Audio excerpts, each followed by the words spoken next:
With this video, I'm going to discuss how I teach the barrel pattern. And this is a really important tune-up. This is trotting the exact pattern that you would want, riding the same that you'd want in your run. So as you can see, the post trot is the extended stride. And then right about here where the tracks cross is where you want to start thinking sit for rate. But rate and turn are two different things. And the way that I train my horses is I stay off their head. I work them mainly off my eyes and my body and my legs. And all my clients are the same. We get a horse where they understand their approach, their transition area, where they rate between uh, the, and as you can see, there should be, like this is a smaller horse. He gets about 10 feet. This one's a little bigger. He gets about 12 feet for the arc, but it's a gradual approach and they're separating rate and turn. When I train my horses, as long as I got them to spot 1 and spot 2, the entrance and the back side, they would always have awesome turns. And the other thing about it is rate and turn are two different things. Rate, which means collection, or where you transition to a shorter stride, is going to happen before the barrel, but turn should not happen until your leg gets to the barrel. Then as her leg gets to the barrel, as you see on both of these videos here, their front and back feet should be on the same tracks. Notice she's not doing anything with her hand except a little shaping with her inside hand and leg. And that's just going to get that where they'll follow their nose, keep their shoulder up, their ribs soft. That keeps the hip and the pivot foot up and under. And then that's called in the hole, spot 1 to 2. But again, we don't start the turn until the leg is at the barrel, your leg. And then that's your first stride. So around the barrel. First stride of rate in a full run is going to happen about here when their tail's about to go to second barrel. Second stride of rate happens at the barrel. First stride around the barrel, it happens in the hole, spot 1 to 2, the entrance to backside. And then they should snap out. Now, he got a little tighter than I would have liked on the backside. I'd like the same pocket going in as on the back side, especially in practice. He just got excited about snapping out a little early. But the pivot spot leaving this barrel, the second stride out, is as soon as your leg clears spot 2, and then just off your inside hip, and your hand is just doing hardly anything, just stays in that little 6-inch box by the saddle horn. It's just guiding. And then if you needed your outside leg, you could use it. But generally, my horses all work off my inside hip and shoulder. So if you notice her sit back, inside hip and shoulder, her horses snap out. They know through slow work to move over the first stride out. She's back to 2 hands posting at this point, sitting for rate as she approaches the barrel, but not turning until her leg gets to the barrel. That's really important as well. If you'll notice, there's a couple perfect circles around the barrels. Before we actually just do the regular pattern, we do what I call circles and true turns, and we do, or we'll do all lefts, all rights as well. And we go where we can keep a horse front and back feet perfectly collected, but forward motion and lateral bend. And that's a drill before. And then you'll notice we snap out straight and tight by the tracks shown. So again, rate happens when you're just before the barrel. So first stride of rate would happen 1 stride before the barrel. The gray horse is there. The sorrel's there now. Now the second stride of rate, the gray horse is there, the leg at the barrel. Now the red horse is there. The first stride around the barrel, called in the hole, spot 1 to 2. That's where the gray horse is, and now the red horse. Then this barrel, because it's a full turn, you've got to stay 4-wheel drive all the way to spot 3 before they pivot out because of the full turn. So again, she sits deep. Notice a hand, not in her face, loose outside rein, just using inside hip and a little outside leg if needed.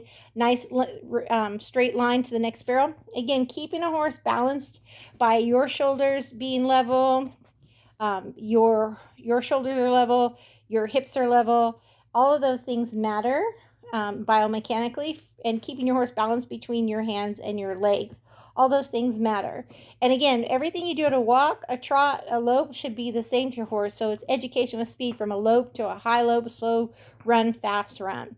Everything's the same. So again, keeping the lines nice and straight. She did a little bit more of an in and out. It looks like moved out just a tick on the red horse, and then a little bit more straighter on the gray horse.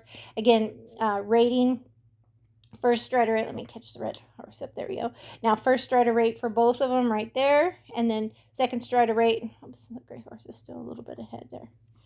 Let this one get up where the legs at the barrel. So notice, and again, the gray horse is small, barely, 15 hands, or the other horse is 16 hands. So the gray horse is doing about a 3-foot pocket, and then the red horse is staying in 4 to 5 in the slow work. And whatever you give going in, you should also be giving on the back side. But front and back feet should be square. And again, rate and turn separate. Rate happens before the barrel. The worst thing you could do is look when you sit for rate. The worst thing you could do, like backing up to the second barrel, is looking in. Okay, is like notice where she's looking past it. Looking in and lifting up is the worst thing you could do. That's giving rate and turn at the same time. Rate happens before the barrel, turn happens at the barrel. And you got to keep those separate. And then, of course, your rate spot could vary if you're on a young horse, a free runner versus a push horse. But rate and turn are certainly two different cues, and people need to know what those are. So I'm just going to let these go through right now where we're at. And like I said, the lines need to be straight. You need to balance them. You got a nice post trot, so an extended stride. And then as soon as she sits, the horses understand to rate to a jog. And then when she uses a little inside hand and leg, when her leg gets the barrel, they know to soften, follow their nose, pick up their shoulders, soften their rib cage, and keep that pivot foot up under them. And again, having the same room going in as the backside and using inside hip to snap out.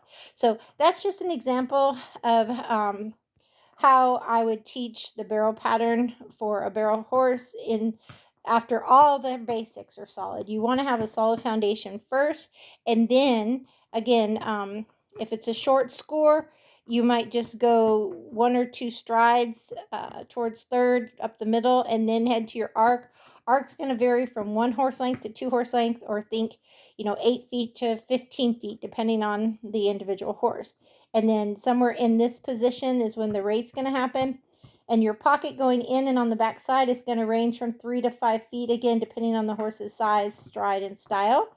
And then here, it's going to depend on, again, the arc. So, and then always a snapping out spot here, moving over immediately, and then looking and riding straight or longer. So rate might happen before the barrel, but turn doesn't happen to your legs at the barrel. And then this one, remember, pivot spots later at spot 3. So you got to keep that forward motion, but collected lateral bend, and then nice straight line.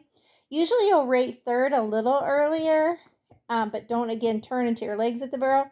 And then same entrance is going to backside is 3 to 5 feet, and then pivot spots the same as first as soon as you clear spot 2. So I hope that's helpful, and that's how I train barrel horses, so that I remember the best compliment I got in Colorado.